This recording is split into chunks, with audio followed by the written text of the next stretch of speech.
Okay, this presentation is part of our apologetics ministry at The Ohio State University. This was a discussion and presentation done back in fall of 2019, but in this presentation we're going to talk about a very pertinent topic, which is ethics. If you want to look at some of the debates or some of the resources on the relationship between God and ethics, or whether God has anything to do with ethics, you can get some of these resources here. The God and Morality, 4 Views is a good book. You'll have a couple guys there that talk about how to ground ethics without God and morality without God, and use some other books here. David Badgett has been writing a lot on this lately. He has a couple books here he's written with Jerry Walls on the topic. And then there's a more popular resource called Relativism, Feet Firmly Planted in Midair by Francis Beckwith and Gregory Kokel. Here's some more here. You've got The Morals of the Story, another book by David Badgett. Is Everything Permitted by Mark Linville. Scott Smith is a philosopher, and he's written a book called In Search of Moral Knowledge, Overcoming the Fact-Value Dichotomy.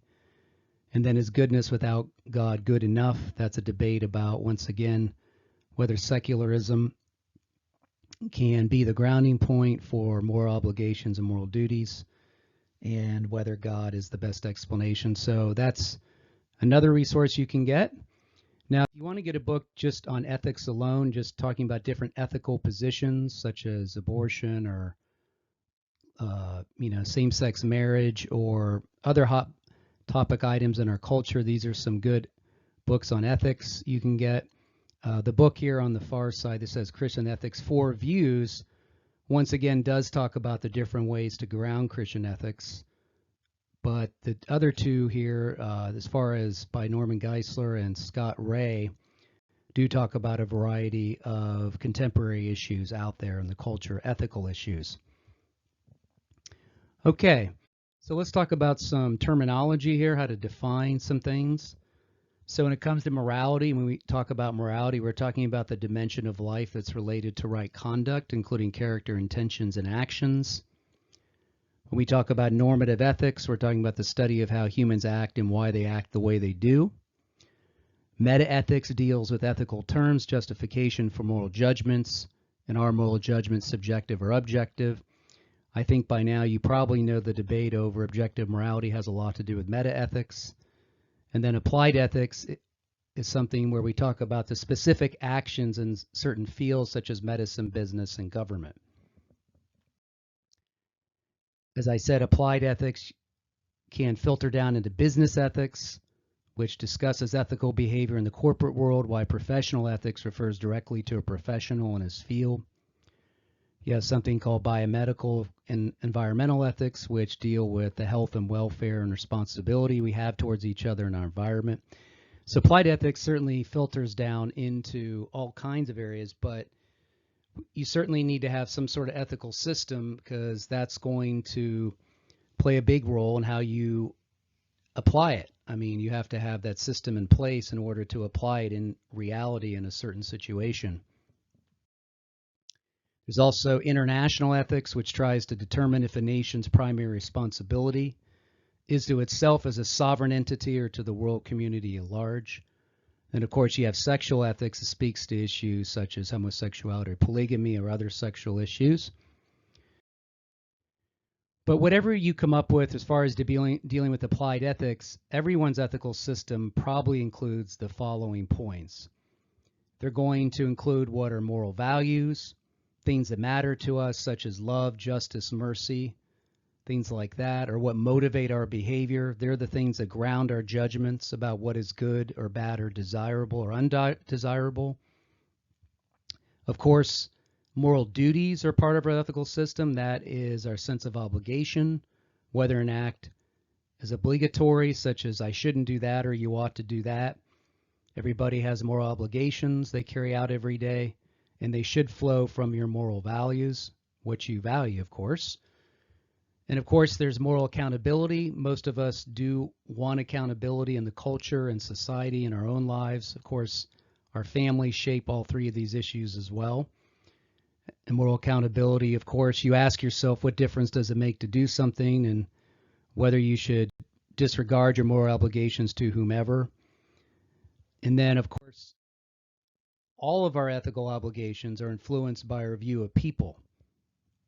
So when people fight for other people and they fight for a certain people group or fight for human rights and say, I'm morally obligated to help this people group gain equality or help that people group get equal rights or something, or fight for human rights for a certain people group, it means that we think that that people group has dignity and value. Now, the question is why anyone matters, and why do we fight for humans? Why are humans so important? And of course, these books take up that issue, especially Why People Matter. The book here on the far corner talks about different kinds of systems out there, ways to ground human value. But I think you will find that it's very hard to ground human value without the biblical worldview. Yes, you can fight for humans and spend your time being a secular humanist or something like that. You can do that, but the only reason humans matter in that worldview is because you say they do. It's based on subjective opinion. So basically, or society says you do, but that's based on which society. So this comes up with our ethical system. Why do we think people matter, and why are we morally obligated to help people? Now, there's something called Deontology, and that's the study of moral duty. It teaches that ethical behavior starts with an established duty. This is one kind of ethical system here. Of course, people would say they have a moral duty to treat humans with respect and dignity. This is a case where they did not treat humans with respect and dignity.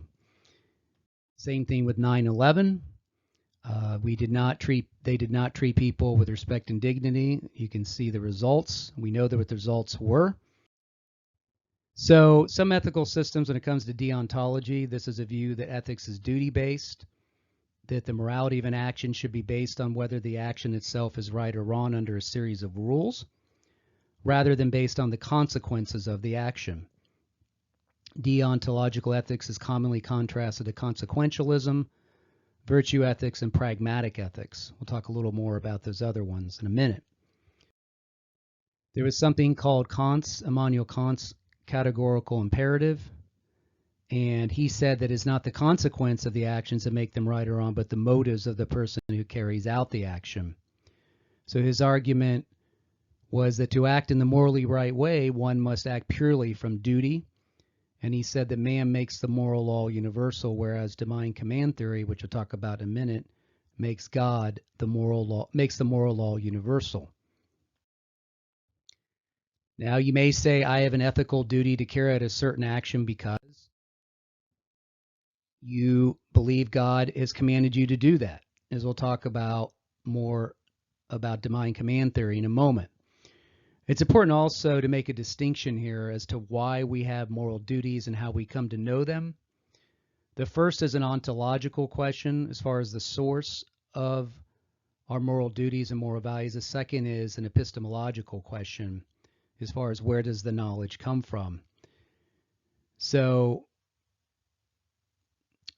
we need to understand this, because in debates about objective morality, whether it's grounded in God, really is about this issue. We're trying to say that people obviously can know morality. They can know that they need to do the right thing or how to do the right thing. They can have moral knowledge. That's not the issue. It's not that they can't have that moral knowledge. That's an epistemological issue. The question is, does there need to be a source for where that knowledge comes from, and where does it come from? Some people might say, I just know it's the right thing to do, and I have moral knowledge that this is the wrong thing to do or the right thing to do. We're not really doubting that. The issue is, what is the source of that moral knowledge that humans have?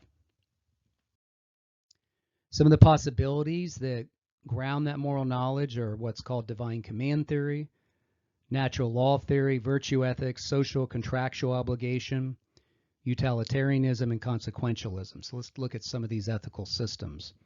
So first of all, let's look at divine command theory.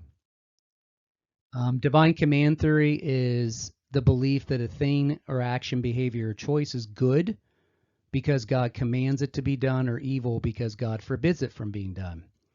So, for example, it's good to love your neighbor is equivalent to saying God commands us to love our neighbors. Or it's evil to commit murder because God forbids murder. And so there's been more than enough Christian ethicists that utilize divine command theory. Of course, William Lane Craig in all his debates, when he tries to debate the moral argument, he's generally appealing to some form of divine command theory. And you can watch his debates online. He's done more than enough debates on the moral argument. Divine command theory is related to moral absolutism. Moral absolutism says we are subject to absolute standards of conduct that do not change with circumstances, nor the intent of the changing acting agent or the result of the act. Now, there are some objections, of course, to divine command theory. You can get that book that I showed in a couple slides ago if you want a larger a resource on it or do a deeper study.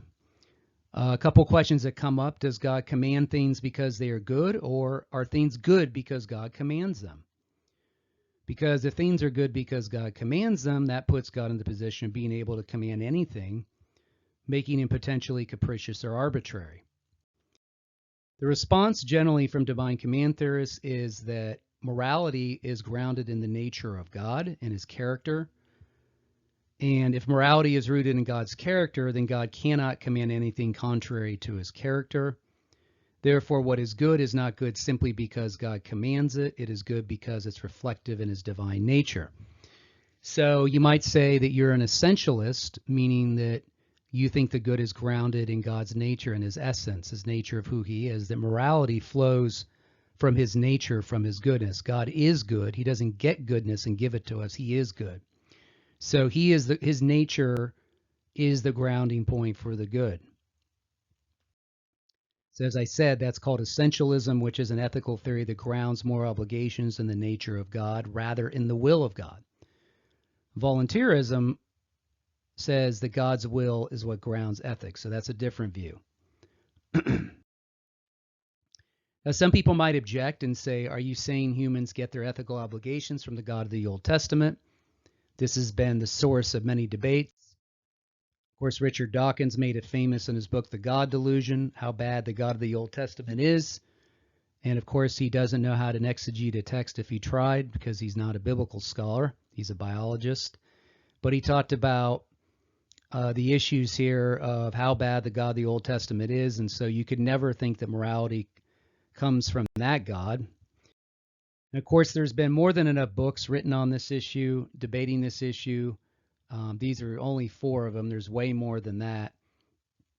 I'm not going to be able to go into that in this presentation. This is something that you'll have to get one of these books and study it deeply. But the point is that something else that could come up is, how do you know the God of divine command theory is the perfect God of classical theism, like the maximally perfect God of classical theism? Someone might say that you don't get morality out of the God of the philosophers, the God that you come up with when you talk about cosmological arguments or design arguments or something like that, natural theology arguments. That's true, I mean, in a way, but in a way that the God we're talking about would have to be somewhat similar, because to construct a moral law objectively and universally binding on all humans, a lawgiver would clearly have to be a very wise and very good God. It is true that you'll probably only get a generic theism in the moral argument. You're not going to get a full-blown biblical theism. You'd have to go deeper in the Bible, but the point is people can make a moral argument for God without using the Bible if they wanted to. Now, someone may say, well, how do you know there's a God at all? And you're just begging the question. Well, that's fine.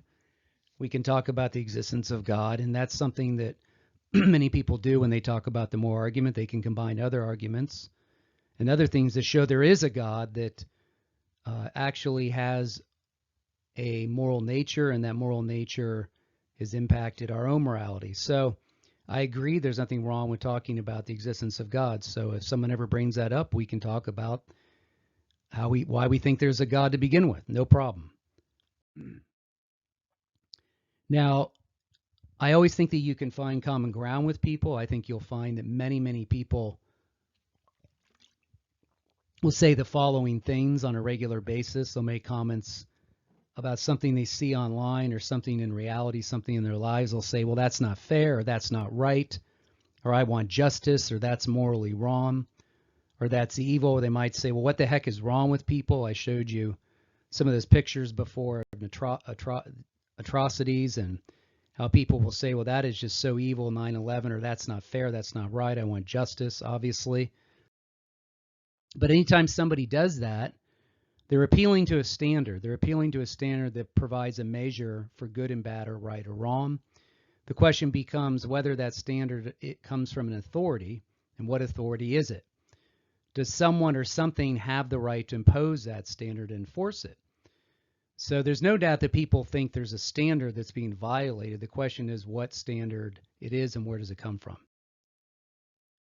Everyone is some kind of moral realist on some level, mostly. That means that if you say you're a moral realist, moral realism believes it's a meta-ethical theory or view that there exist such things as moral facts and moral values, and these are objective and independent of your perception of them or beliefs or feelings about them.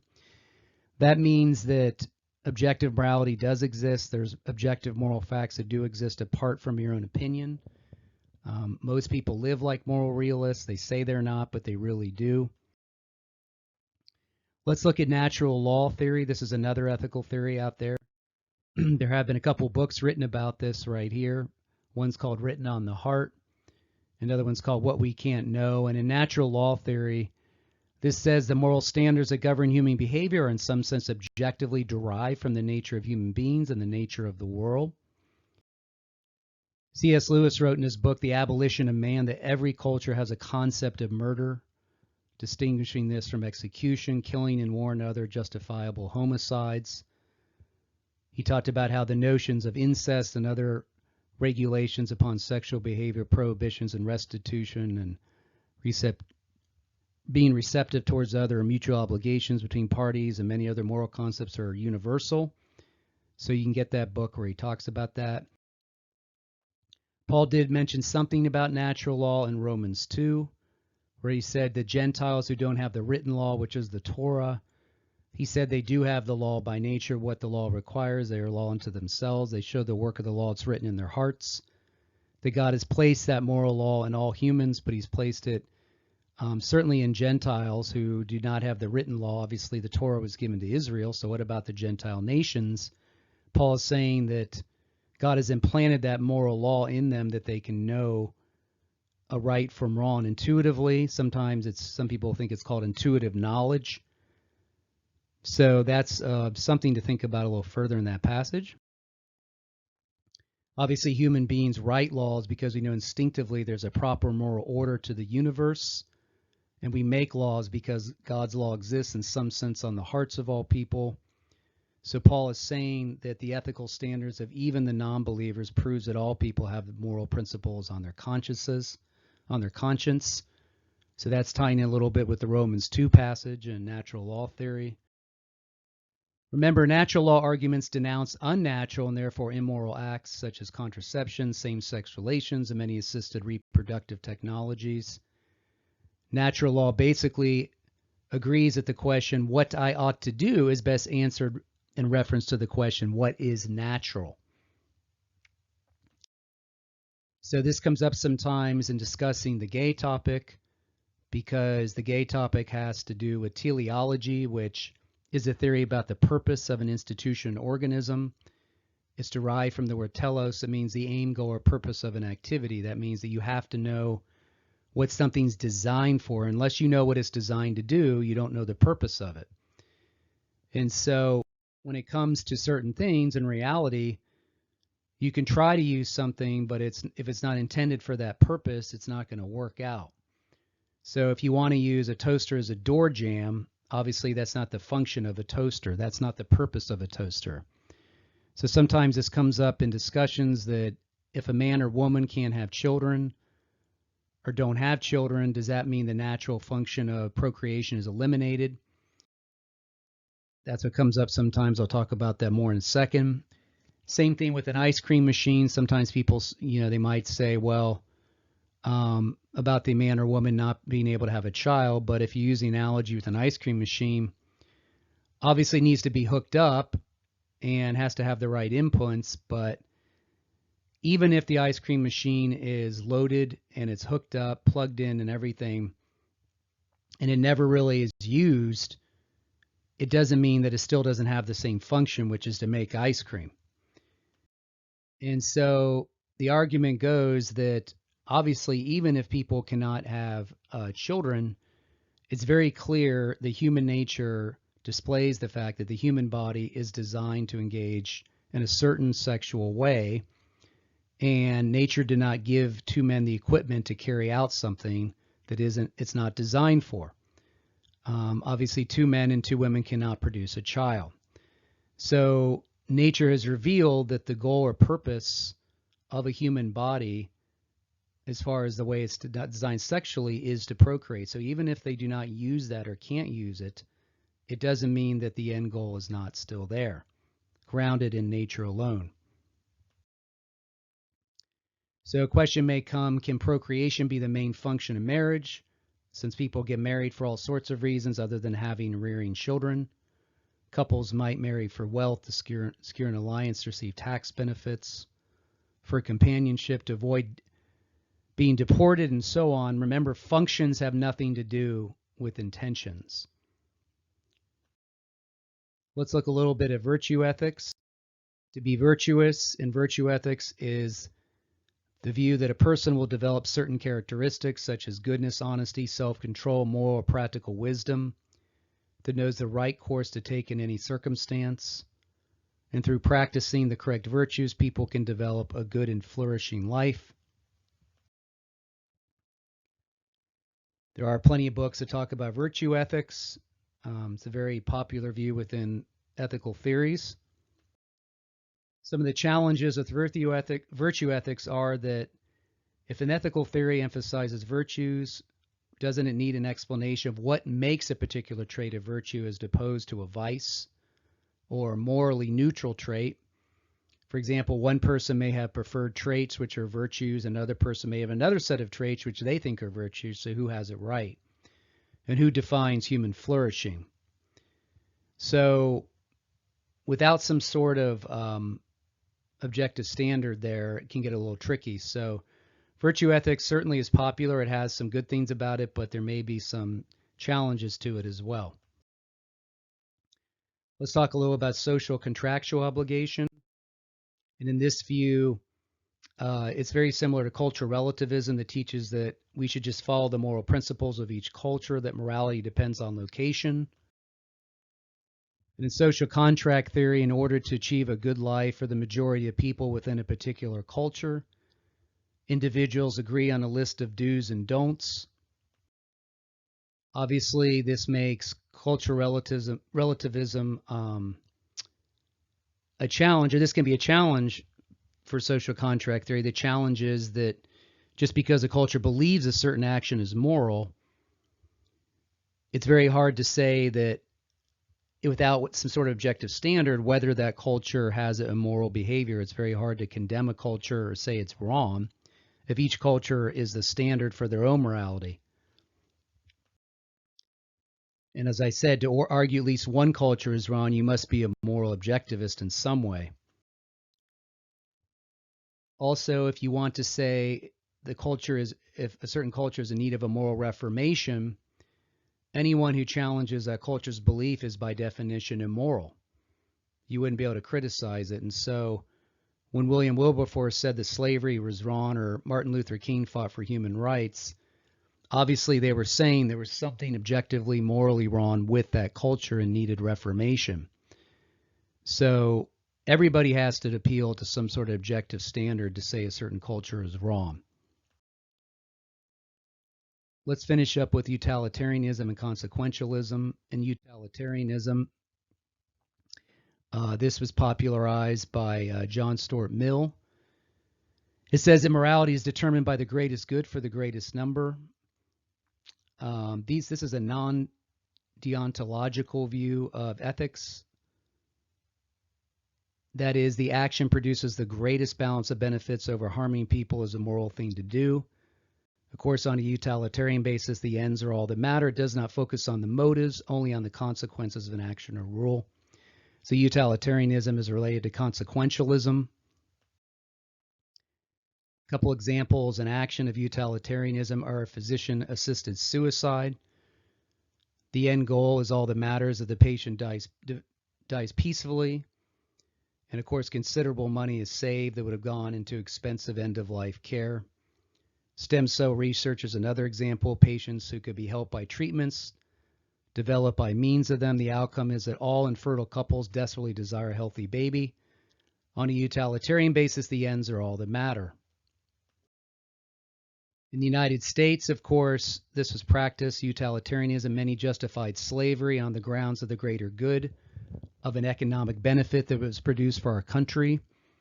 In the 20th century, you had the Tuskegee study, which appealed to a different greater good, a medical benefit to justify denying treatment to 399 poor black men in Alabama with syphilis, resulting in the early death of many and the infection of wives and babies. In the Holocaust, even Jewish people were believed to be exterminated for the greater good, the benefit of German society.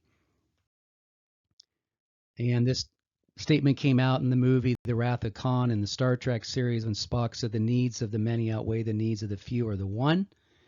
So obviously you can see the challenges of this. The problems with utilitarianism is to assess fully the consequences of any action requires the ability to see into the future. Obviously you can't, only God can see in the future. Nobody can completely know what the eventual consequences of any action will be. Also, what makes a good outcome so good, or what makes a bad outcome so bad? Who defines it? Once again, why make a choice that is good or bad for a society of people? Why do people matter? And obviously, the process of how we get to the final result matters as well. So I don't doubt that there are sticky ethical issues out there. There are ethical dilemmas, and I'm not trying to oversimplify. I know that this presentation doesn't deal with some of those, but just have to remember some of these things come up when thinking about utilitarianism and consequentialism. What about someone that says evolution has helped us develop our moral codes to help us survive and society flourishes when we cooperate? Well, you could say evolution could have been a means by which humans became aware of a moral law, but remember they discovered a moral law. They didn't invent it. So that means that moral law already existed in the fabric of reality. And remember, evolution can only give us a descriptive view of an element of morality. Obviously, there's nothing prescriptive about it. Biological processes are descriptive, have no authority to tell you what to do.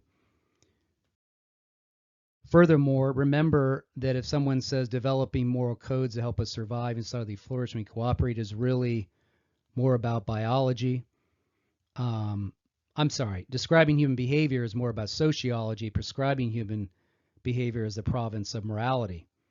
You also get into the is-ought fallacy. What people actually do is not the basis for what they morally ought to do.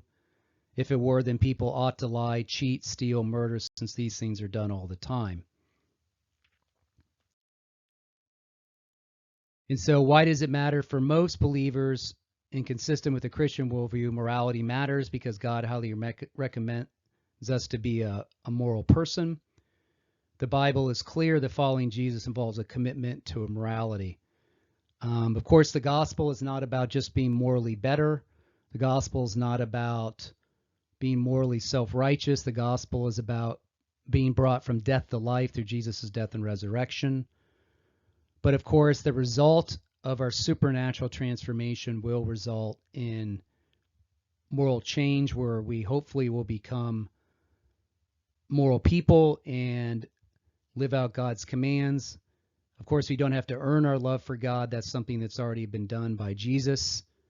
God is the only perfectly moral being, but of course we're called to try to live an ethical and morally upright life. That is a reflection of our faith. And so I hope this presentation just gives you a little intro of ethics. Have a good day.